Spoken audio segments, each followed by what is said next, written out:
Jersey tandang Timnas Indonesia akhirnya resmi dirilis oleh Erspo pada tanggal 3 Februari tahun 2024. Jersey awal ini berwarna dominan putih, dengan motif abu-abu di pundak hingga lengan. Desain V-neck hitam dengan garis putih menambah kesan elegan. Celana juga didominasi putih dengan aksen hitam di bagian bawah. Relief burung Garuda dan bunga Edelweiss menghiasi jersey, sama seperti desain jersey kandang merah putih. Peluncuran ini menghadirkan pemain-pemain seperti Kelvin Verdong, Rizky Ridho, Sandy Walsh, Miss Hughes, Tom Haye, dan lainnya sebagai model. Jersey baru, semangat baru. Timnas Garuda siap berjuang demi kemenangan, tulis Erspo dalam unggahannya. Marcus Rashford resmi meninggalkan Manchester United dan bergabung ke Aston Villa dengan status pinjaman hingga akhir musim. Villa menjadikannya rekrutan ketiga setelah Andres Garcia dan Donyell Malen. Rashford kesulitan di MU musim ini, hanya mencetak 3 gol dalam 15 laga Premier League. Lewat Instagram, Rashford mengungkapkan rasa terima kasihnya kepada Manchester United dan antusias bergabung dengan Villa. Debutnya bisa terjadi di Piala FA versus Tottenham pada tanggal 10 Februari.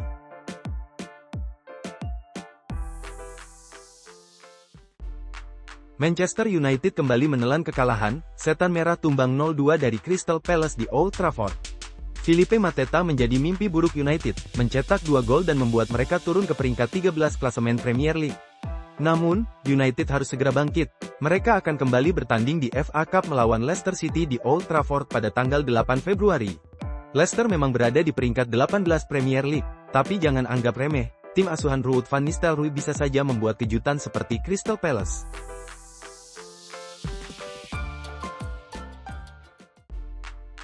Kekalahan pahit, Manchester City dibantai 5-1 oleh Arsenal di Emirates. Arsenal unggul cepat lewat gol Martin Odegaard dan tak terhentikan setelah gol dari Partey, Lewis Kelly, Havertz, dan Nwaneri. Erling Haaland satu-satunya yang mencetak gol bagi Manchester City. City rentan, 8 kesalahan yang berujung gol, dan kebobolan 4 gol lebih dalam 4 pertandingan musim ini. Guardiola mengakui ada masalah besar, kami terlalu banyak memberi peluang pada lawan. Performanya terburuk sejak 2008-2009, hanya 41 poin dari 24 laga. Masalah finansial mengintai, sanksi berat bisa menghantui Manchester City. Era Guardiola di ujung tanduk.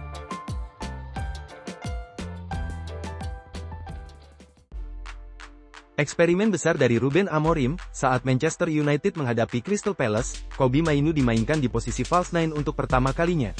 Namun, eksperimen ini tak membuahkan hasil manis. United kalah 0-2 dari Palace, dengan 2 gol dicetak oleh Mateta. Mainoo bekerja keras, bermain hingga menit ke-70, namun hanya mencatatkan 1 shot dan 31 sentuhan bola. Meski tampil sebagai false nine, ia tak mampu berikan dampak signifikan. Performa buruk para penyerang seperti Rasmus Højlund dan Joshua Zirkzee menjadi alasan Amorim mencoba opsi baru. Namun, Mainoo belum pernah mencetak gol atau assist di Premier League. Dengan kekalahan ini, United terus mengalami kesulitan di lini depan.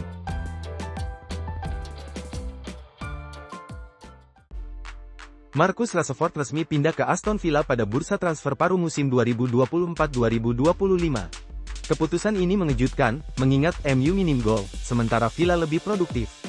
Rashford dikaitkan dengan PSG, AC Milan, dan Barcelona, namun akhirnya memilih pindah ke Villa dengan status pinjaman hingga akhir musim.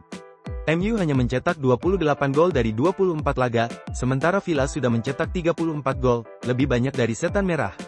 Pelatih Ruben Amorim mengatakan, tidak ada yang memalukan, dan fokus pada timnya setelah transfer ditutup. Dengan Rashford, Aston Villa berharap menambah kekuatan lini depan, terutama dalam Liga Champions.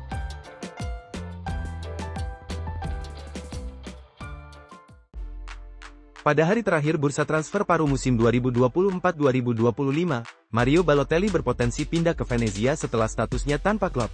Balotelli sebelumnya bergabung dengan Genoa pada Oktober tahun 2024, namun setelah Patrick Vieira menggantikan Alberto Gilardino, hubungan mereka yang buruk di masa lalu membuatnya tersingkir dari tim utama. Jurnalis Gianluca Di Marzio melaporkan bahwa Venezia akan merekrut Balotelli sebagai pengganti Joel Pojanpalo yang pindah ke Palermo. Balotelli bisa didapat dengan status free transfer, dan meski reputasinya kurang baik, kualitasnya tetap diakui.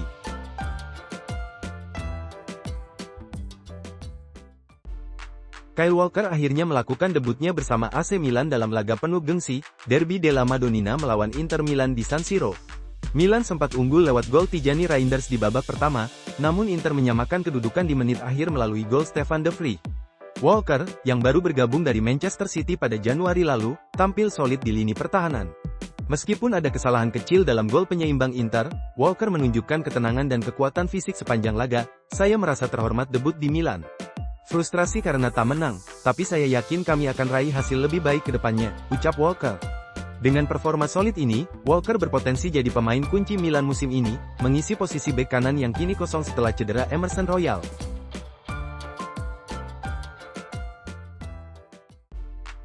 Manchester City mengalami kekalahan telak 1-5 dari Arsenal di Emirates Stadium, dalam lanjutan Premier League.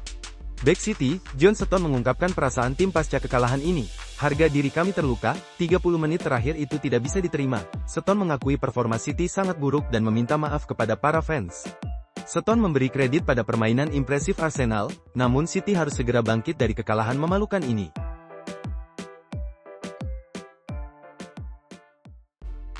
Manchester United kembali menelan kekalahan di Old Trafford, kalah 0-2 dari Crystal Palace.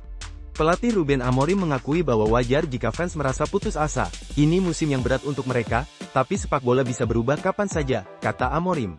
Dengan hasil ini, MU tertahan di peringkat ke-13, hampir pasti gagal masuk 4 besar, dan kebobolan 34 gol musim ini. Namun, ada peluang di Piala FA dan Liga Eropa. Untuk tiket Liga Champions, MU wajib menjuarai Liga Eropa.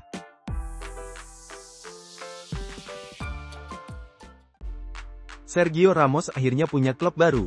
Setelah 7 bulan tanpa tim, legenda Real Madrid ini resmi bergabung dengan klub Meksiko, Rayados de Monterrey. Ramos sempat dikaitkan dengan klub dari Arab Saudi, MLS, Boca Juniors, hingga Corinthians, bahkan menawarkan diri kembali ke Real Madrid, tetapi Los Blancos menolak. Kini, menurut Marca, Ramos sudah menandatangani kontrak dan menyelesaikan tes medis di Madrid.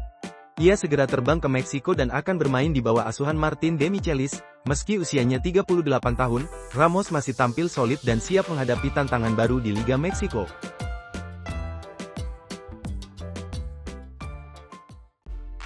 Liverpool tengah bersiap menghadapi kemungkinan kepergian Virgil van Dijk yang kontraknya habis pada akhir musim 2024-2025.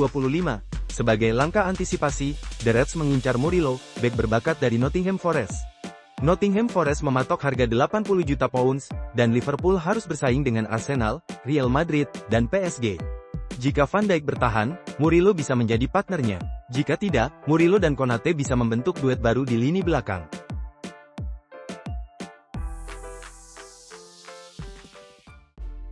Cristiano Ronaldo memprediksi Mbappe akan bersinar di Real Madrid, tapi ia punya satu saran penting. Mbappe sempat kesulitan di bulan-bulan awal, bahkan menyebut kegagalan penalti melawan Athletic Bilbao sebagai titik terendahnya, namun, performanya melonjak, 5 gol dalam 5 laga membuatnya jadi pemain terbaik La Liga Januari tahun 2025. Ronaldo menilai Mbappe harus belajar menjadi striker murni jika ingin berkembang di Real Madrid. Saya sangat mencintainya. Dia adalah bintang yang akan membuat Real Madrid bahagia, ujar Ronaldo.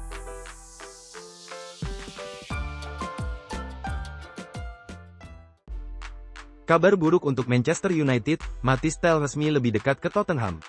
MU sebelumnya mengincar Mathys Tel sebagai pengganti Marcus Rashford, tapi transfernya tidak berjalan mulus karena negosiasi dengan Bayer buntu.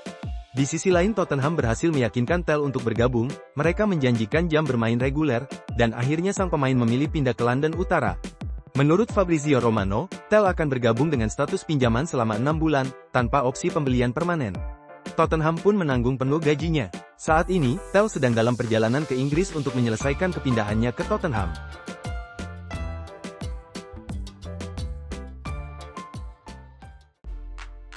Chelsea comeback dramatis. The Blues menang 2-1 atas West Ham dan kembali ke 4 besar Liga Inggris. West Ham unggul lebih dulu lewat gol Jarrod Bowen di babak pertama setelah kesalahan Levi Colwill. Di babak kedua, Chelsea bangkit. Pedro Neto mencetak gol penyama kedudukan, lalu umpan Cole Palmer membuat Aaron Wan-Bissaka mencetak gol bunuh diri. Chelsea berbalik unggul. Kemenangan ini membawa Chelsea naik ke peringkat 4 dengan 43 poin, menyalip Manchester City dan Newcastle. Sementara West Ham tertahan di posisi 15.